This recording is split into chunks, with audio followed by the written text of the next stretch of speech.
Hello বন্ধুরা, তো আগের ভিডিওতে ক্লাস 10-এর লাইফ সায়েন্সের 5 নম্বর চ্যাপ্টার পরিবেশ তার সম্পদ এবং তাদের সংরক্ষণের জীববৈচিত্র্য সংরক্ষণ এবং জীববৈচিত্র্য হটস্পট সম্পর্কে আলোচনা করেছিলাম।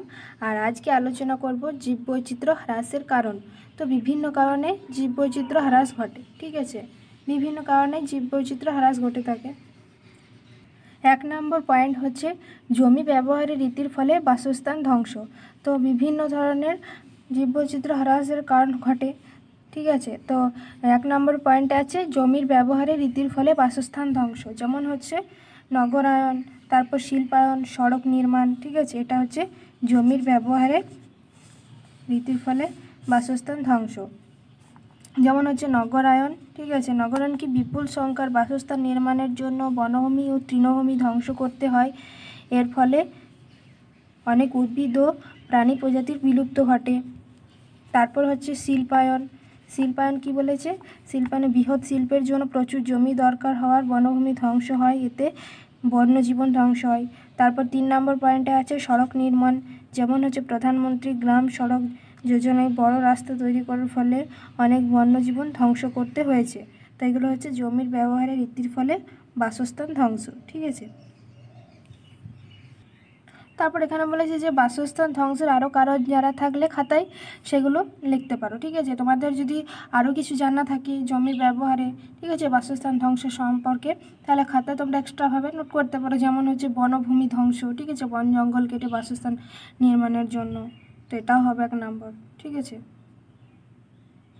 তারপর 2 নম্বর পয়েন্টে রয়েছে চোরা শিকার, ঠিক আছে। শিকার বা চোরা শিকার এটা কি, এটা হচ্ছে চোরা শিকার ফলে অনেক বন্যপ্রাণীর অস্তিত্ব বিপন্ন, ঠিক আছে। বিভিন্ন ধরনের চোরা শিকার, যেমন হচ্ছে বাঘের চামড়া, গন্ডারের খড়গ, ঠিক আছে, তারপর দাঁত, শিং, এগুলো বিভিন্ন কাজে ব্যবহার করা হচ্ছে বিভিন্ন ধরনের শিল্পে। তো এগুলোর জন্য আজকে সেই প্রাণীর আজকে বিপন্ন হতে চলেছে, ঠিক আছে। পৃথিবীর কিছু দেশ যেমন চীন বন্যপ্রাণীর চামড়া, ঠিক আছে, বন্যপ্রাণীর চামড়া ও হাড় ইত্যাদি থেকে ওষুধ তৈরি করে। চোরা শিকারীরা বন্যপ্রাণীর হত্যা করে তাদের চামড়া, দাঁত, শিং, ঠিক আছে, চামড়া, দাঁত, শিং এগুলো বিদেশে বিক্রি করে, বিদেশের বাজারে বিক্রি করে প্রচুর মুনাফা লাভ করছে, যার ফলে বন্যপ্রাণীর সংখ্যা দিন দিন কমে আসছে। যেমন দাঁত, দাঁত কি হচ্ছে, দাঁত যেমন হাতির দাঁতের ব্যবসায়িক মূল্য থাকায় হাতি হত্যা করায় হাতির সংখ্যা কমে যাচ্ছে। তারপর যেমন চামড়া, ঠিক আছে, চামড়াটা হচ্ছে বাঘ, চিতাবাঘ, কুমির, গোসাপ, এদের চামড়ার জন্য প্রাণীগুলোকে হত্যা করার ফলে এদের সংখ্যা কমে আসছে। তারপর হচ্ছে খড়গ বা শিং, ভ্রান্ত ধারণার বশবর্তী হয়ে চোরা শিকারীরা গন্ডার শিকার করে গন্ডারের শিং বিক্রি করে প্রচুর মুনাফা লাভ করছে, যার ফলে গন্ডার আজ লুপ্তপ্রায় প্রজাতিতে পরিণত হয়েছে। তারপর 3 নম্বর পয়েন্টে আছে বিশ্ব উষ্ণায়ন বা জলবায়ুর পরিবর্তন, ঠিক আছে। 3 নম্বর পয়েন্টে আছে বিশ্ব উষ্ণায়ন বা জলবায়ুর পরিবর্তন। আর 2 নম্বর পয়েন্টে ছিল চোরা শিকার বা শিকার। 3 নম্বর পয়েন্টে কি বলেছে, জলবায়ুর পরিবর্তন ঘটলে প্রাণী ও উদ্ভিদের বসবাসের স্থান পাল্টে যেতে পারে। এই নতুন পরিবেশ জীবরা মানিয়ে নিতে না পারলে তাদের অস্তিত্ব বিপন্ন হয়ে যায়। তো বিভিন্ন জলবায়ুরও পরিবর্তন ঘটছে, ঠিক আছে, প্রকৃতিতে। যেমন এই যে পেঙ্গুইন, মেরু ভাল্লুক, কয়ালা প্রজাতির অবলুপ্তি দেখা দিচ্ছে, ঠিক আছে। পেঙ্গুইন কেন, তো পেঙ্গুইন কি, পেঙ্গুইন তো বিভিন্ন ধরনের মেরু অঞ্চলে বসবাস করে, ঠিক আছে। মেরু অঞ্চলে বসবাস করার, তারা মেরু অঞ্চলে বসবাস করার ওদের যোগ্যতা, তো তারা সেখানে যদি উষ্ণতার পরিবর্তন হয় তাদের নিশ্চয়ই কিছু সমস্যা দেখা দেবে, ঠিক আছে, তারাও বিপন্ন হতে শুরু করবে। তো উষ্ণতার পরিবর্তন হলে কী হবে, পেঙ্গুইনের অস্তিত্ব আস্তে আস্তে কমতে থাকবে, কারণ তারা তো বেশি উষ্ণতায় বসবাসের যোগ্য নয়, তাদের মেরু অঞ্চলেই বসবাসযোগ্য, তারা ঠান্ডাটাই উপভোগ করতে পারে, ঠিক আছে, তারা উষ্ণতা উপভোগ করতে পারে না। তাহলে সেই জীবেরা কী হয়, আস্তে আস্তে বিপন্নর পথে আসছে, ঠিক আছে, মানে তারা সেই জলবায়ু পরিবর্তনকে মেনে নিতে পারবে না, তার জন্য আস্তে আস্তে বিপন্ন হবে। তো জলবায়ুর পরিবর্তনে যেমন গ্লোবাল ওয়ার্মিংয়ের ফলে মেরু অঞ্চলের বরফ খুব তাড়াতাড়ি গলে যাচ্ছে, এর ফলে মেরু ভাল্লুক, মেরু শিয়াল, ঠিক আছে, তারপরে এম্পেয়ার পেঙ্গুইনদের অবস্থা বিপন্ন প্রায়। তারপর সাগর ও মহাসাগরের জলের তাপমাত্রা ও লবণাক্ত বেড়ে যায়, প্রবাল দ্বীপের প্রজাতিরা বিপদগ্রস্ত। তারপর পরিবেশে CO2 পরিমাণ বেড়ে যাচ্ছে, ঠিক আছে। পরিবেশে CO2 পরিমাণ বেড়ে যাওয়া, বৃক্ষছেদনের ফলে অস্ট্রেলিয়ার ইউক্যালিপটাস গাছের পাতার পুষ্টিগুণ কমে যাচ্ছে। এর ফলে কয়ালা ভাল্লুকের আজ অস্তিত্ব বিপন্ন, ঠিক আছে, অস্তিত্ব সংকটাপন্ন। মানে অস্ট্রেলিয়ার ইউক্যালিপটাস গাছ এক ধরনের পাওয়া যায়, সেই গাছের পাতা পুষ্টিগুণ কম হচ্ছে, ফলে কয়ালা ভাল্লুকের কিন্তু সমস্যা দেখা যাচ্ছে, ঠিক আছে। তো এগুলো হচ্ছে জলবায়ুর পরিবর্তনের কারণে জীববৈচিত্র্যের হ্রাস। তারপর 4 নম্বর পয়েন্টে রয়েছে পরিবেশ দূষণ, ঠিক আছে। 4 নম্বর পয়েন্টে পরিবেশ দূষণ রয়েছে মাত্রা অতিরিক্ত রাসায়নিক পদার্থের ব্যবহার এবং এর ফলে সৃষ্ট দূষণ পরিবেশের প্রাণীর বিলুপ্তির কারণ হতে পারে, ঠিক আছে। পরিবেশ দূষণ যেমন হচ্ছে কীটনাশক, ঠিক আছে, কৃষি জমিতে ব্যবহৃত কীটনাশক শস্য ও পাখিদের দেহে ঢুকে তাদের মৃত্যুর কারণ ঘটায়। তারপর হচ্ছে বিষাক্ত রাসায়নিক পদার্থ, কলকারখানার বিষাক্ত রাসায়নিক পদার্থ নদী ও খালের মেশায় মাছের অন্যান্য জলজ প্রাণীর মৃত্যু ঘটে। তারপর 3 নম্বর পয়েন্ট হচ্ছে কৃষিক্ষেত্র ও শিল্প কারখানার রাসায়নিক পদার্থ, ঠিক আছে, যেমন গঙ্গার জলে মেশার ফলে গঙ্গা শোষকের অবস্থা বিপন্ন। 5 নম্বর পয়েন্টে রয়েছে অতি ব্যবহার। অতি ব্যবহারটা কি না, কোনো বিশেষ প্রাণী ও উদ্ভিদের অর্থনৈতিক গুরুত্ব যদি খুব বেশি হয় তবে জীবটির অতি ব্যবহারের ফলে তাদের সংখ্যা কমতে পারে বা বিলুপ্তি হতে পারে, ঠিক আছে। মানে কোনো প্রাণী বা কোনো উদ্ভিদের, ঠিক আছে, কোনো জিনিসটা খুবই ইম্পর্ট্যান্ট, মানে আমাদের অর্থ দিক থেকে খুবই উন্নতি লাভ করবে, তাহলে সেই উদ্ভিদ এবং প্রাণীটাকে আমরা বেশিভাবে ব্যবহার করব, যার ফলে তাদের কি হচ্ছে, তারা লুপ্তপ্রায় হতে চলেছে, মানে বিলুপ্ত হতে চলেছে, ঠিক আছে। সেটা হচ্ছে অতি ব্যবহার। যেমন যেমন হচ্ছে অতি ব্যবহার হচ্ছে যেমন কস্তুরী মৃগ, ঠিক আছে, কস্তুরী মৃগ হিমালয়ের কস্তুরী মৃগ থেকে পাওয়া যায় মৃগনাভি বা নানা রকম সুগন্ধি দ্রব্য, তাহলে এটা একটা অতি ব্যবহার। তারপর যেমন হচ্ছে লাল চন্দন, উদ্ভিদটির অতিরিক্ত ব্যবহারের ফলে কি হয় না, অতিরিক্ত ব্যবহারের ফলে উদ্ভিদটি আজকে বিপন্ন, ঠিক আছে। লাল চন্দন একটা খুব সুন্দর জিনিস, সুগন্ধ দ্রব্য, তাহলে সেই লাল চন্দন অতি ব্যবহারের ফলে সেটা আজকে বিপন্ন হতে চলেছে। তারপর যেমন এখানে আছে যে শিকারের ফলে মরিশাসের ডোডো পাখি আর এশিয়াটিক চিতা বিলুপ্ত হয়ে গেছে, ঠিক আছে। বেশি ব্যবহারের ফলে ডোডো পাখি আর এশিয়াটিক চিতা কিন্তু বিলুপ্ত হয়ে গেছে। তারপর নীল তিমির সংখ্যা নিদারুণভাবে কমে গেছে অতিরিক্ত ব্যবহারের ফলে, ঠিক আছে। এরপর রয়েছে 6 নম্বর পয়েন্টে প্রাকৃতিক দুর্যোগ। তো প্রাকৃতিক দুর্যোগে কি না, নানা প্রাকৃতিক দুর্যোগ, ভূমিকম্প, তুষারপাত, ঠিক আছে, তারপর হিমবাহের গলন, মেঘ ভাঙা বৃষ্টি, এর কারণে অনেক প্রজাতি পৃথিবী থেকে বিলুপ্ত হয়ে যেতে পারে। যেমন হচ্ছে সুনামি, ঠিক আছে, প্রাকৃতিক দুর্যোগ যেমন সুনামি, সামুদ্রিক ভূ আলোড়ন হলো সুনামি। তো সম্প্রতি জাপান ও শ্রীলঙ্কার সুনামির ফলে অনেক প্রজাতির মৃত্যু ঘটেছে এবং অস্ট্রেলিয়ার গ্রেট ব্যারিয়ার রিফটির বেশ কিছু ক্ষতিগ্রস্ত হয়েছে, ঠিক আছে। তারপর যেমন মেঘ ভাঙা বৃষ্টিতে কি সম্প্রতি লাদাখ ও উত্তরাখণ্ডের মেঘ ভাঙা বৃষ্টির ফলে ওই অঞ্চলে অনেক প্রজাতির সংখ্যা কমে গেছে, ঠিক আছে। এগুলো হচ্ছে প্রাকৃতিক দুর্যোগ, সুনামি, তারপর মেঘ ভাঙা বৃষ্টি, এগুলো হচ্ছে প্রাকৃতিক দুর্যোগ। এবার হচ্ছে বহিরাগত প্রজাতির অনুপ্রবেশ, ঠিক আছে।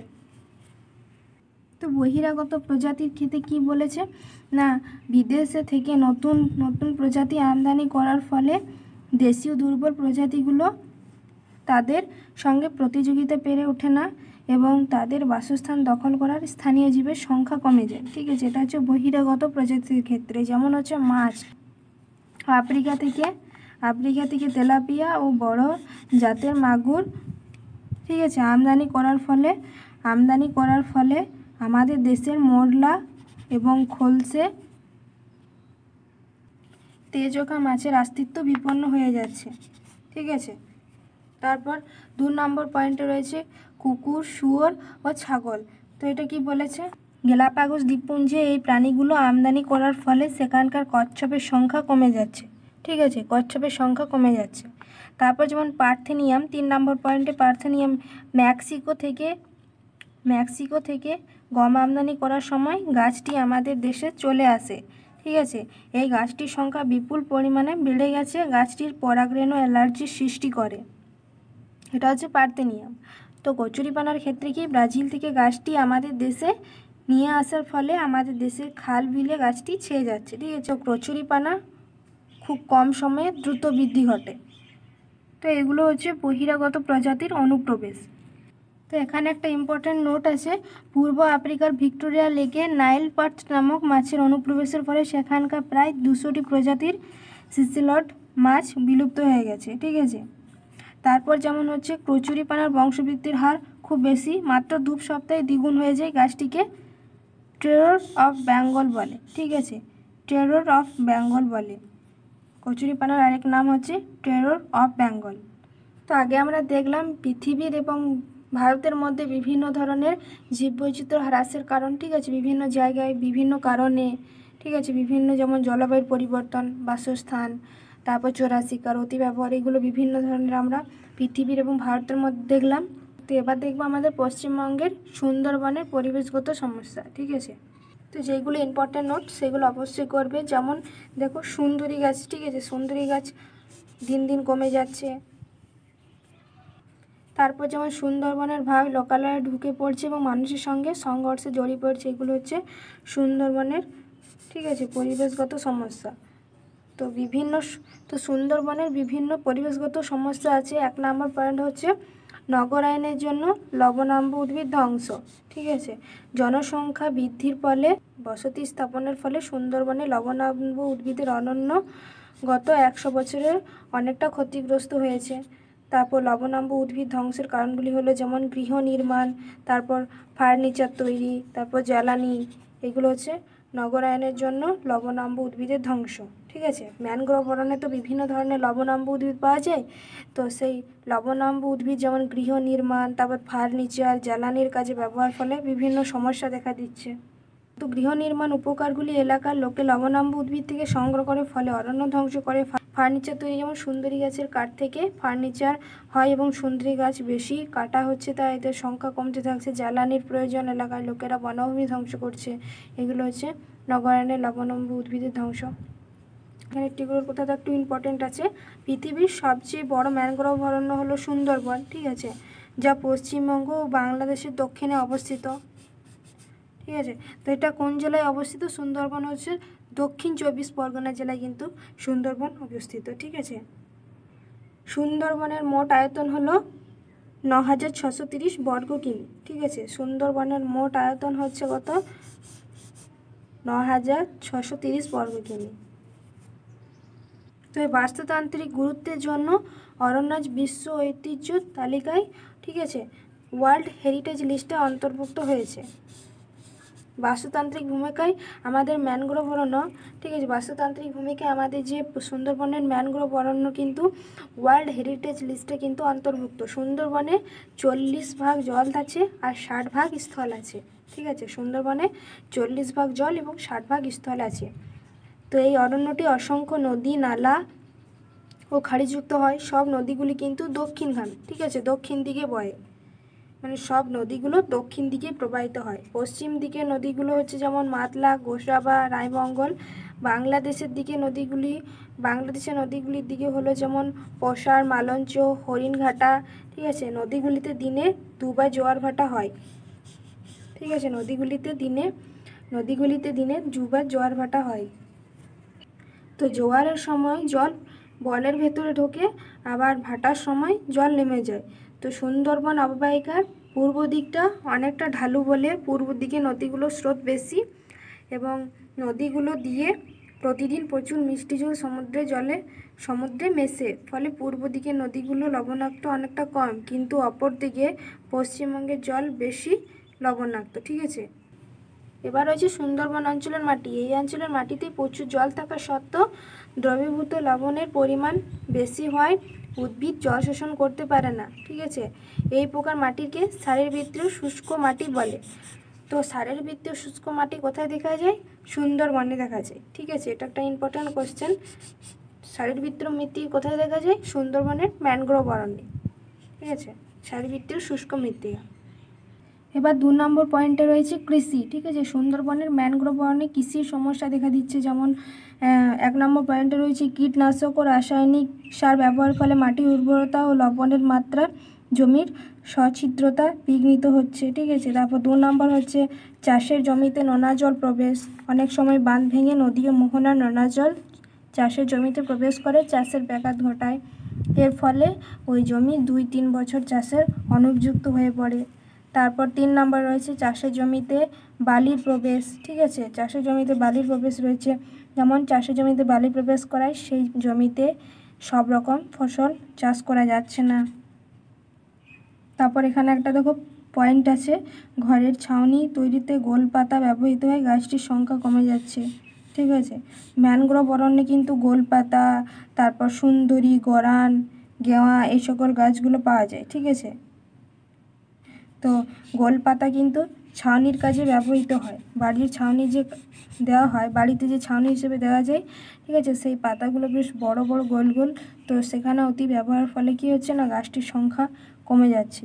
এবার 3 নম্বর পয়েন্টে রয়েছে মিষ্টি জলের সংকট, ঠিক আছে।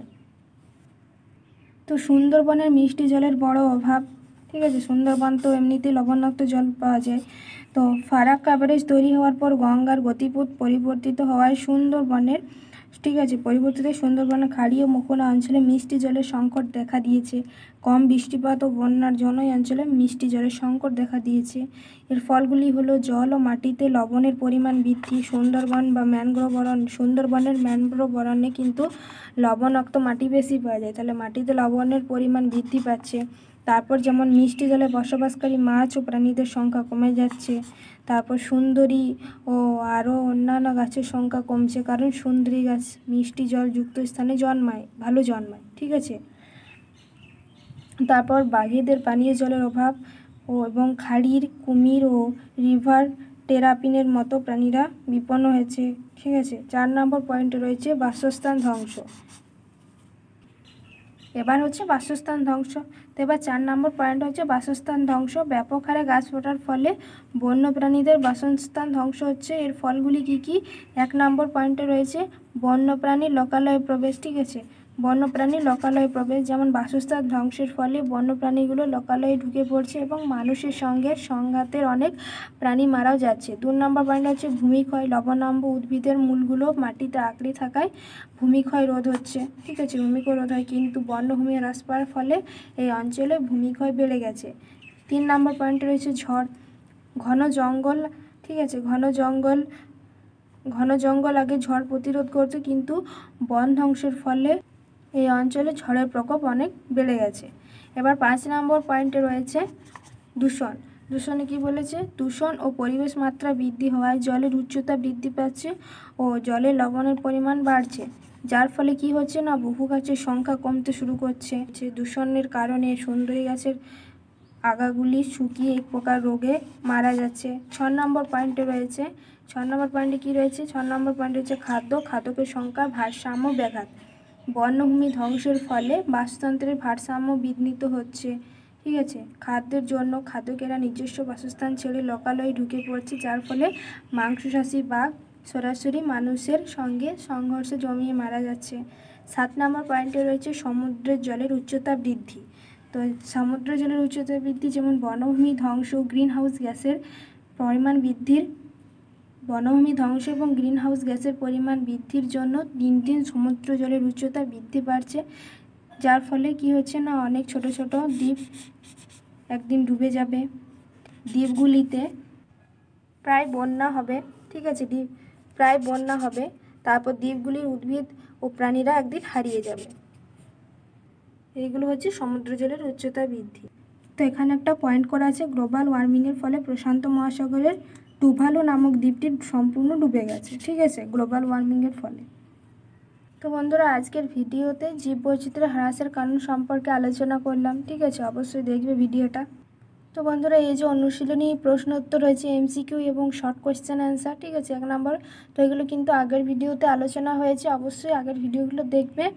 এই যে প্রথম থেকে শেষ পর্যন্ত প্রত্যেকটা চ্যাপ্টার কিন্তু অনুশীলনী প্রশ্ন উত্তর আলোচনা আছে, ঠিক আছে। আর আজকে এই যে 5 নম্বর চ্যাপ্টারটা কিন্তু কমপ্লিট হলো, মানে ক্লাস 10-এর লাইফ সায়েন্সের শেষ চ্যাপ্টারটা কমপ্লিট হলো, অবশ্যই কিন্তু দেখবে, ঠিক আছে। তো ক্লাস 10-এর লাইফ সায়েন্সের বইতে 1 থেকে 5 নম্বর চ্যাপ্টারই আছে, ঠিক আছে, 5টা চ্যাপ্টারই আছে। তো অবশ্যই সবাই প্রথম থেকে শেষ পর্যন্ত চ্যাপ্টারগুলো দেখবে, ফলো করবে। 5টা চ্যাপ্টারই আলোচনা করা হয়েছে, ঠিক আছে। তো আজকের ভিডিওতে এই পর্যন্তই আলোচনা করলাম।